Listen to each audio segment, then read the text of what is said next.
Introduction by Joshua J. If you could spend time with one great magician, who would it be? I used to pose this question to myself often, and other young magicians ask me some form of it quite regularly. Like I was when I started in magic, they are in search of a guru, a role model, a hero. But I have come to believe that this is the wrong question. It is the wrong question because it presupposes that there is just one person, one path, one ideology that we should search for. A better answer to the question, which great magician do I spend time with, would be this: all of them.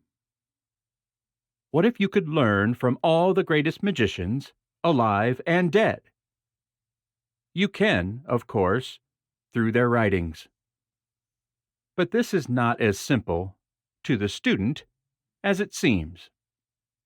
To purchase all the books by all the greats is expensive, particularly to a young magician who has entered the fray. Just those books excerpted in this collection would cost approximately $4,000. Even if our newbie had the money, many of the most important titles are flat out unavailable. Besides, how would a beginner know how to separate the best books from the rest, and what to read first?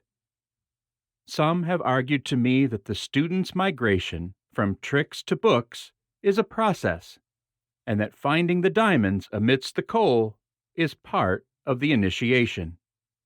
This seems cruel to me. Why not give someone the chance to excel and to find his own path? Magic in Mind is that chance. I have collected what I feel are the very best parts of the very best magic books. Some of the greatest minds in the history of magic share their most guarded secrets here, all with their generous consent. The advice spans nearly 200 years, 30 authors, and 3 languages. In the giving spirit, these authors have permitted me to share their wisdom with you. Magic in Mind is available to you and all serious magicians free. I gave myself some guidelines for the project. All the material should be theoretical, and nothing over 15 pages or so. The essays should break new ground or be the definitive treatment on their subjects. And, as much as possible, the advice should do what all good advice does: require interpretation.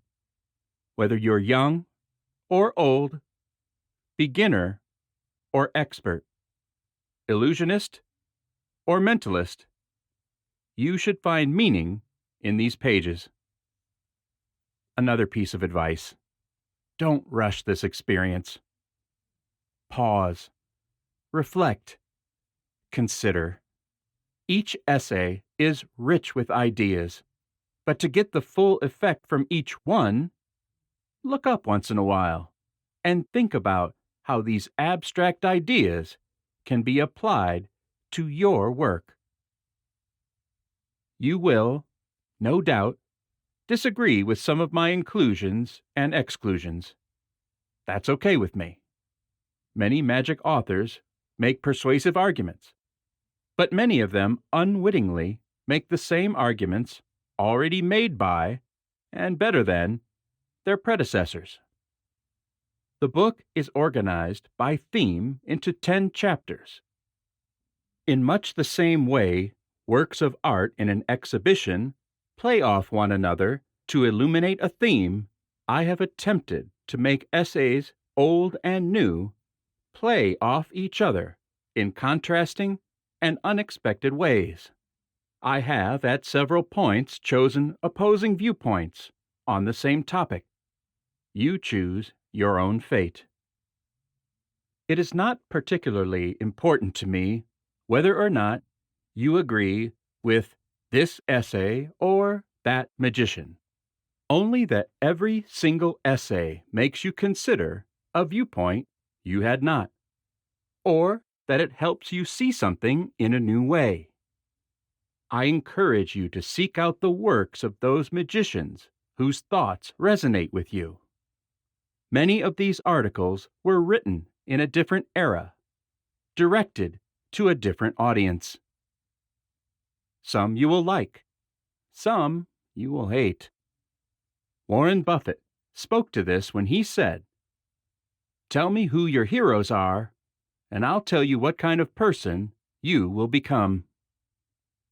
Magic in Mind is not just food for thought.